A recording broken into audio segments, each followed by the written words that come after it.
like to wait, do we? You can only pull that once.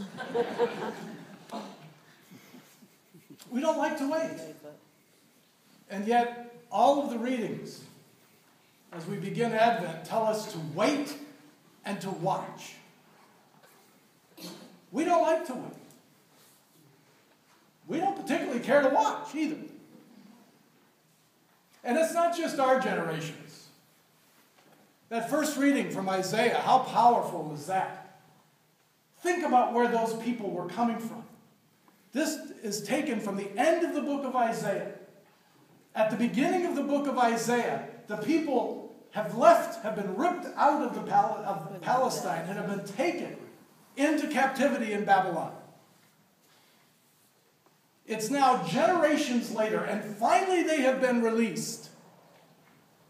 And this faithful remnant journeys back to the promised land.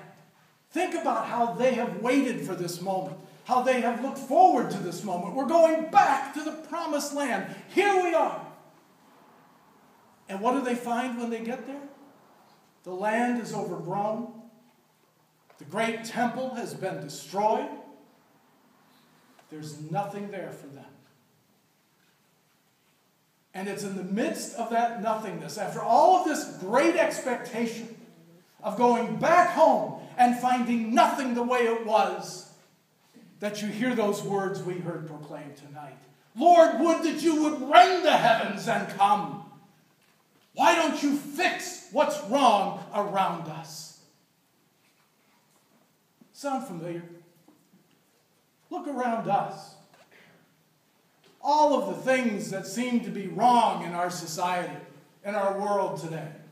Why doesn't somebody do something about it? God, why don't you rend the heavens and come and fix all this?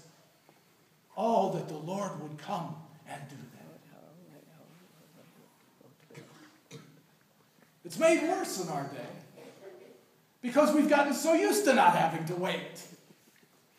For those of us who are a little older here tonight, remember in the old days when we actually wrote a letter by hand and then you put it in the mailbox, and maybe if you were lucky, weeks later you might get a letter back. And if you were getting that letter from a loved one, oh, you'd rip it open. But before you'd rip it open, you'd look at the way the handwriting was, how special a moment that was. You could hold that letter in your hand. What you want to do with us? Our oldest son, Tom, has been at sea, the USS Ronald Reagan, for the last bunch of years. And he made a promise to himself over this last patrol a year ago that he was going to try to avoid email, because what he longed for more than anything else from home was a real letter. Now think about that. We don't even think twice anymore about saying, oh, I better email so-and-so, I better drop it. And we communicate so much more quickly. But are we communicating any better? I can tweet, I can put on Facebook, I can do all this stuff. Last night I was talking to a friend and he says, what's wrong? And I said, I'm trying to do this with 3 other people on a phone call. But tonight we're reminded to wait. And here's the trick. The trick comes in, how do we wait? When I delayed the beginning of the homily tonight, I waited just long enough to see the discomfort and to see the smiles. You knew I was up to something, you just didn't know what. How we wait makes all the difference. All of us here have traveled a lot. And I venture to say everybody here has flown.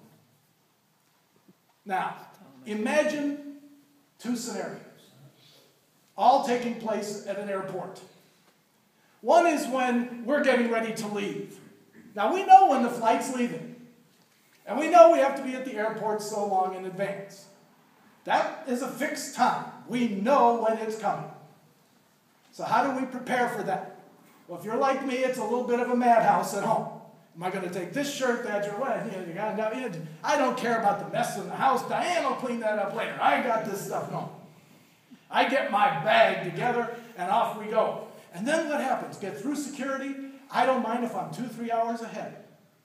And I sit in the gate, and I curl up and take a nap. I'm waiting. Now I can't wait to go. But I'm waiting. I've created a mess, and now I'm just biding my time.